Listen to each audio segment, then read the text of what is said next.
नमस्कार दोस्तों, मेरा नाम प्रेमचंद है और आज मैं आपके लिए एक बहुत ही ज़रूरी और आवश्यक जानकारी लेके आया हूँ।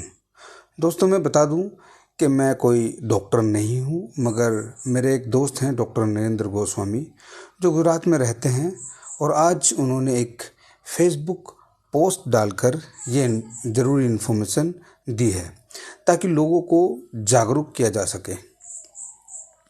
दोस्तों, गर्मी अपनी चरम सीमा पे है और ये समय है जब हमें अपने बच्चों, बुज़ुर्गों और अपने आप को भी गर्मी से बचा के रखना है। तो जो मैं आगे बताने वाला हूँ उसको ध्यान से सुनिएगा। डॉक्टर नरेंद्र गोस्वामी जी के पोस्ट के अनुसार लू बहुत ही खतरनाक होती है और इससे गर्मियों में कई बीमारियां होने का खतरा होता है और लू लगने से लोगों की मृत्यु भी हो जाती है, ऐसा उन्होंने अपने पोस्ट में बताया है। तो आइए डिटेल में समझते हैं, लू लगने से मृत्यु क्यों होती है। हम सभी धूप में घूमते हैं, फिर कुछ लोगों की धूप में जाने के कारण अचानक मृत्यु क्यों हो जाती है। देखिए दोस्तों, हमारे शरीर का तापमान हमेशा 37 डिग्री सेल्सियस होता है। इस तापमान पर ही हमारे शरीर के सभी अंग सही तरीके से काम कर पाते हैं। पसीने के रूप में पानी बाहर निकलकर शरीर को 37 सेल्सियस टेम्परेचर मेंटेन रखता है।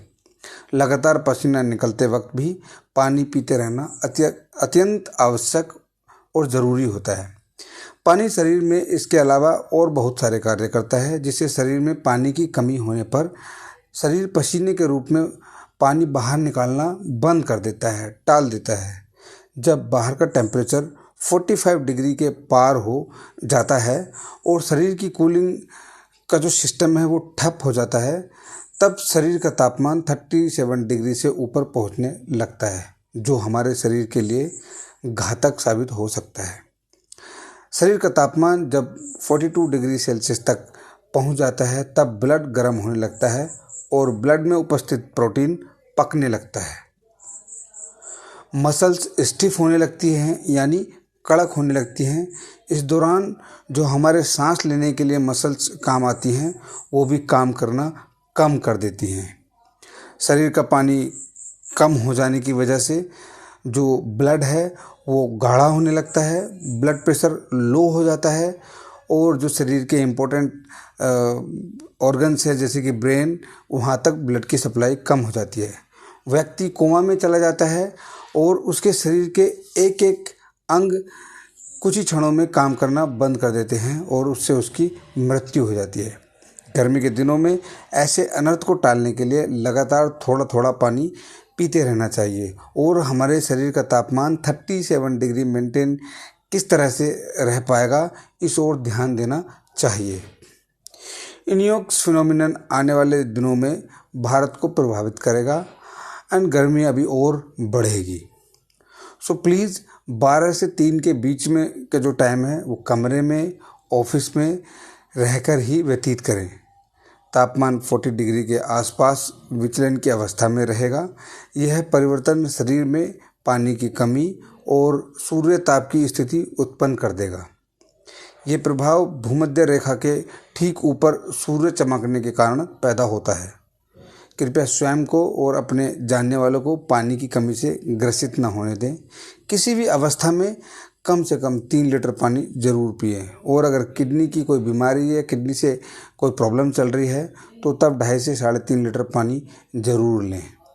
और ध्यान रहे, पानी का कोई सब्स्टिट्यूट कोल्ड ड्रिंक नहीं है। हाँ, आप नींबू पानी ले सकते हैं, घर में बनाया हुआ। जहाँ तक संभव हो ब्लड प्रेशर पर नज़र रखें।